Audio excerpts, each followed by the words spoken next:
안녕하세요. 사연 읽어드리는 조영임입니다. 오늘은 김민호님 사연을 가지고 왔어요. 아버지와 민호님의 이야기인데요. 구독과 좋아요는 저희 채널에 큰 힘이 됩니다. 자, 그럼 시작할게요. 제 이름은 김민호입니다. 저는 평생을 아버지의 구두쇠 근성을 원망하며 살았습니다. 아버지는 단돈 100원도 허투루 쓰지 않았습니다. 저희 집은 늘 외풍이 들었고 여름에는 에어컨은커녕 선풍기도 전기세 아깝다며 틀지 못했죠. 아버지의 옷은 항상 구멍이 난 작업복뿐이었습니다. 어린 시절 저는 친구들의 번듯한 아버지와 비교하며 늘 부끄러움에 고개를 숙였습니다. 새 운동화를 사달라고 떼쓰면 아버지는 늘 아직 쓸만하다며 낡은 신발을 기워 신기셨습니다. 저는 그런 아버지가 너무 싫었습니다. 남의 시선도 생각하지 않는 무능하고 짠돌이 아버지. 저의 분노는 시간이 갈수록 커져만 갔습니다. 저는 아버지처럼 살지 않겠다는 다짐 하나로 독하게 공부했습니다. 명문대 진학 후 저는 바로 독립해 아버지에게서 벗어났습니다. 저는 대기업에 취직했고 아버지에게는 명절 때나 형식적으로 연락하는 것이 전부였습니다. 그때마다 아버지는 저에게 돈 아껴 써라는 잔소리를 하셨는데 저는 그 말이 너무 듣기 싫어 전화를 일찍 끊기 일쑤였습니다. 지난달 아버지는 과로로 쓰러져 세상을 떠나셨습니다. 마지막까지 제대로 된 병원 한 번 가지 않으셨던 분입니다. 돌아가시는 순간까지 아버지는 제게 돈 아껴라. 너는 아직 모른다는 잔소리뿐이었습니다. 저는 마지막까지 아버지를 이해하지 못하고 원망했습니다. 그렇게 돈이 좋으면 다 가져가시지. 제 가슴 속에는 후회보다는 분노가 가득했습니다. 장례를 치르고 아버지 집에 오랜만에 들어갔습니다. 아버지가 남긴 유품은 낡은 공구통과 구멍난 작업복 몇 벌이 전부였습니다. 저는 아버지의 집안 곳곳을 정리하다 방 한 구석에 있는 작고 낡은 금고를 열었습니다. 그리고 그 속에서 30년 동안 아버지의 모든 기록이 담긴 마지막 통장을 발견했습니다. 통장 속 숫자는 제가 상상했던 것과는 너무나 달랐습니다.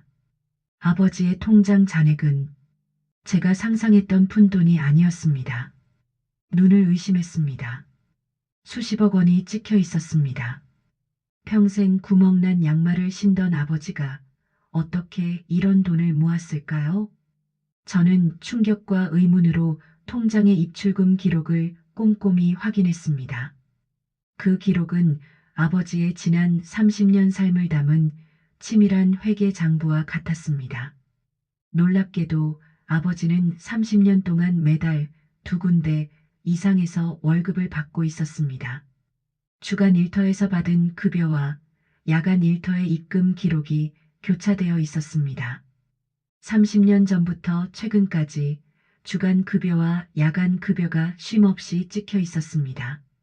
생각해보니 아버지는 제가 중학생이 되었을 무렵 항상 바쁘셨던 것 같습니다. 주말과 휴일 없이 매일 밤 투잡을 뛰었습니다. 새벽 5시에 일어나 주간 현장으로 출근해서 밤 10시에 퇴근하고 다시 새벽까지 다른 현장에서 일했습니다. 어머니가 일찍 돌아가셨기에 아버지의 관심과 사랑을 원했지만 아버지는 항상 바쁘셨고 항상 피곤하셨습니다. 그래서 언젠가부터는 저도 아버지에게 관심을 끊게 되었습니다. 저는 아버지가 퇴근 후 늘 일찍 잠들거나 TV를 보는 줄 알았습니다. 제가 아버지에게 쉬는 날 뭐 하냐고 물을 때마다 아버지는 늘 쉰다고 거짓말했습니다. 아버지의 휴식은 다음 일터를 향하는 이동 시간이 전부였던 것입니다. 주간 일터의 고된 노동 후 아버지는 단 한 번의 휴식도 없이 야간 일터로 달려가 더 많은 땀을 흘렸습니다. 통장에는 그 30년간의 헌신적인 기록이 촘촘하게 박혀 있었습니다. 저는 아버지가 평생 모은 돈이 어디에 쓰일지 궁금해졌습니다. 단돈 100원도 쓰지 않은 그 돈의 목적이 무엇일까요? 저는 통장과 함께 발견된 낡은 수첩을 펼쳐봤습니다. 그곳에 아버지의 진짜 꿈이 담겨 있었습니다. 아버지의 낡은 수첩은 닳고 닳아 너덜너덜했지만 그 속에는 아버지의 지출 기록보다는 절약 목표와 적금 달성률이 빼곡했습니다. 매달의 수입과 지출을 계산한 뒤 아버지에게 허락된 지출은 단 두 가지였습니다. 최소한의 식비와 제가 학창 시절에 필요한 최소한의 학용품비. 그 외의 모든 돈은 목표 금액을 향해 축적되고 있었습니다. 저는 아버지가 왜 그렇게 검소하게 사셨는지 이제야 뼛속 깊이 이해할 수 있었습니다. 아버지의 모든 절약은 저를 위한 것이었습니다. 수첩의 마지막 장에는 아버지의 투박한 글씨로 이런 문구가 적혀 있었습니다. 내 아들 민호가 서울에 아파트 하나 살 돈. 저는 숨이 막혔습니다. 제가 아버지에게 구두쇠라고 욕했던 모든 순간이 주마등처럼 스쳐 지나갔습니다. 제가 아버지처럼 살기 싫다고 모질게 말했던 날, 아버지는 어떤 심정으로 그 잔소리를 들었을까요? 그러면서도 아버지는 밤마다 다시 일터로 향했습니다.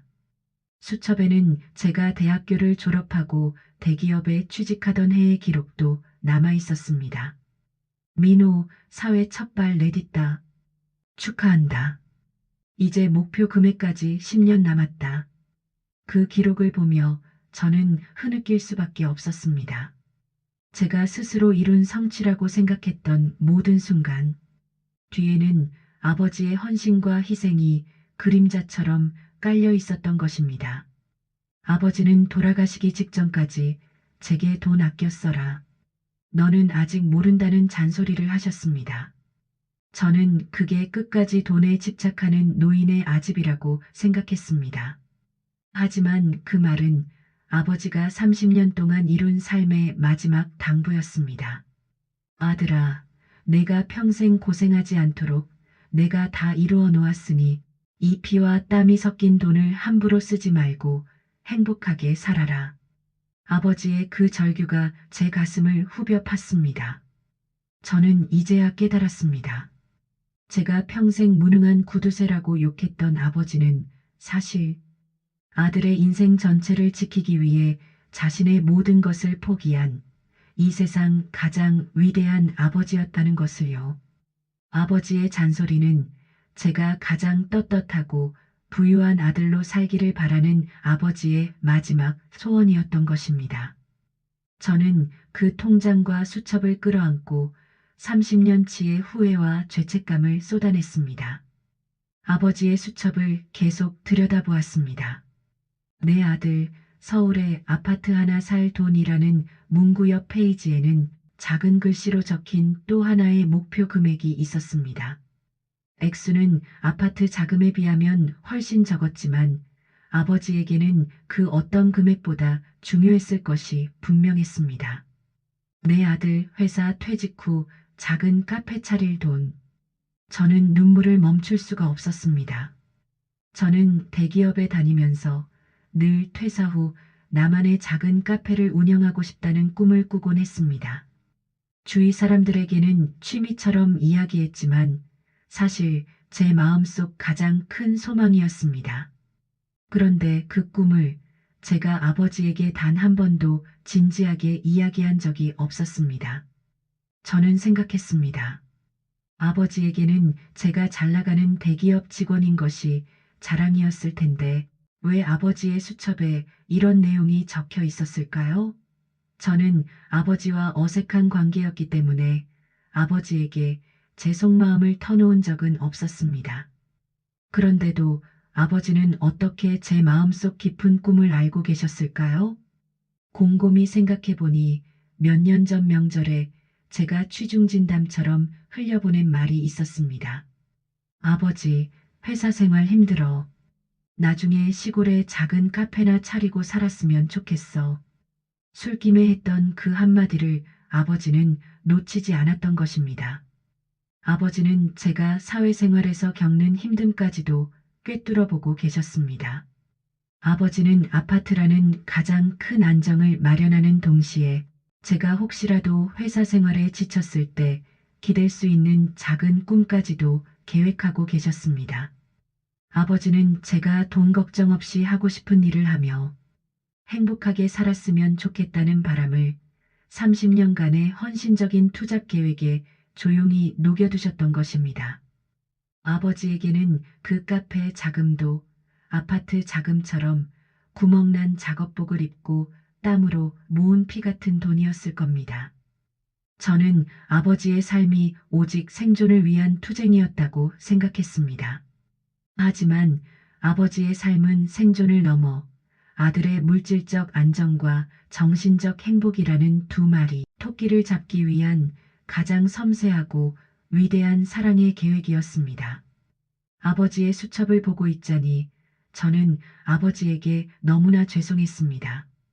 저는 아버지를 무시하고 비난하는 동안 아버지는 저를 낳아준 아버지가 아니라 저의 인생 설계사이자 꿈의 후원자로 살고 계셨습니다.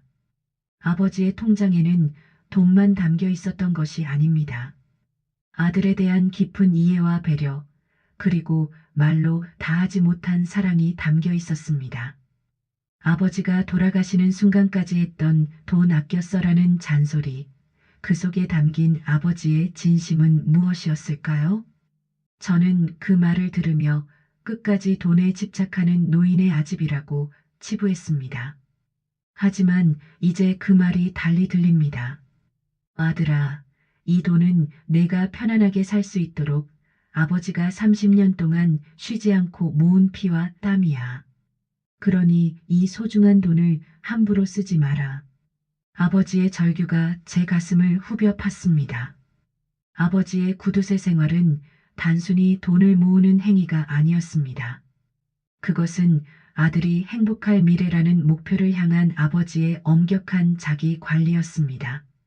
수첩을 보니 아버지의 월 지출은 늘 수십만 원을 넘지 않았습니다. 전기료 몇백 원 아끼기 위해 선풍기 대신 부채질을 하고 한겨울에도 외풍을 막기 위해 낡은 담요를 창문에 걸었던 아버지의 모습이 떠올랐습니다. 그때의 저는 아버지가 너무 가난해서 너무 멍청해서 저러는 줄 알았습니다. 하지만 아버지는 제가 사회생활을 하면서 겪을 수 있는 모든 경제적 고난을 홀로 막아주려 했던 것입니다. 아버지는 제가 퇴사 후 카페를 차리더라도 돈 때문에 다시 힘든 직장으로 돌아가지 않도록 안전망을 쳐주셨습니다. 아버지의 잔소리는 제가 돈의 노예가 되지 않고 돈으로부터 자유로운 삶을 살기를 바라는 가장 큰 축복이었던 것입니다. 저는 아버지에게 명문대 졸업장과 대기업 명함이 자랑이었던 것처럼 보이기 위해 노력했습니다. 하지만 아버지는 그 모든 것을 넘어 제가 마음 편하게 살 수 있는 진짜 인생을 원하셨습니다. 아버지는 저에게 금수저를 물려주는 대신 자유라는 가장 값진 유산을 물려주고 싶었던 것입니다. 저는 아버지에게 한 번이라도 아버지, 고생하셨습니다. 이제 좀 쉬세요라는 따뜻한 말을 건네지 못했던 것을 후회합니다.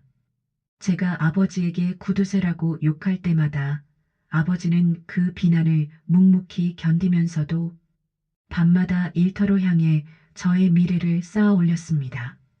아버지는 저의 비난을 당신의 희생이 성공적으로 위장되고 있다는 증거로 받아들이셨을지도 모릅니다. 아들에 대한 헌신을 숨기기 위해 기꺼이 바보 같은 구두쇠로 살았던 아버지의 살. 저는 이 모든 진실 앞에 무릎 꿇고 용서를 빌고 싶습니다.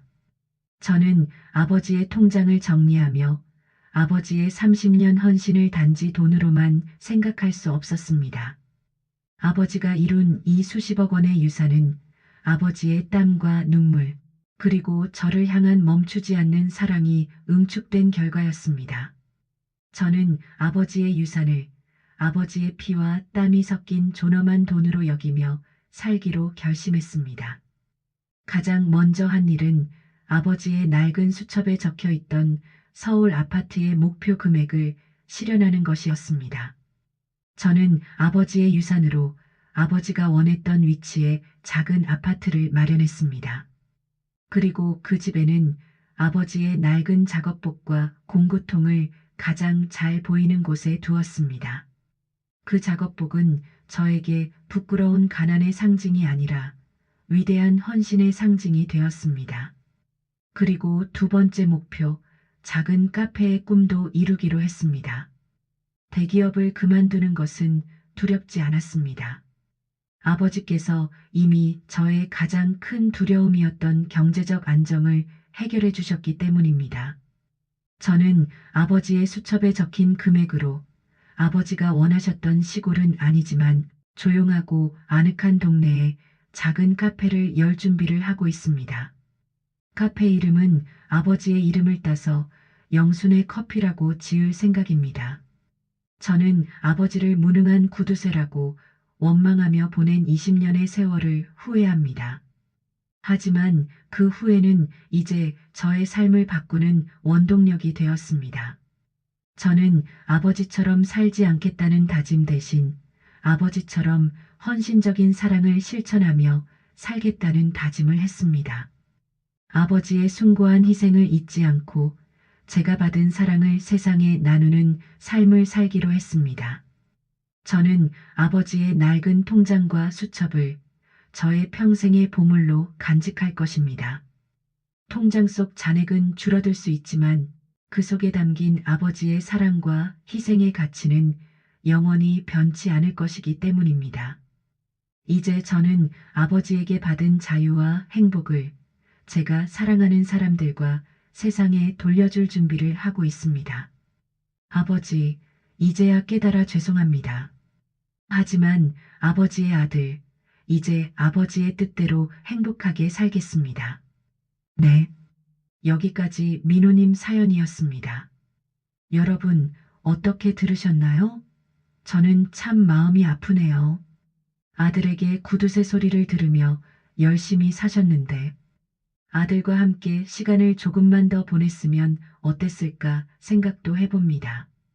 우리는 소중한 사람이 옆에 있을 때는 소중한지 잘 모르잖아요. 이렇게 떠나보내고서야 뒤늦은 후회를 합니다. 이 사연을 들으시는 여러분은 조금이라도 후회되지 않도록 소중한 사람과 좋은 시간 많이 보내시길 바랍니다. 다음 시간에 또 다른 사연 읽어드리러 올게요. 감사합니다.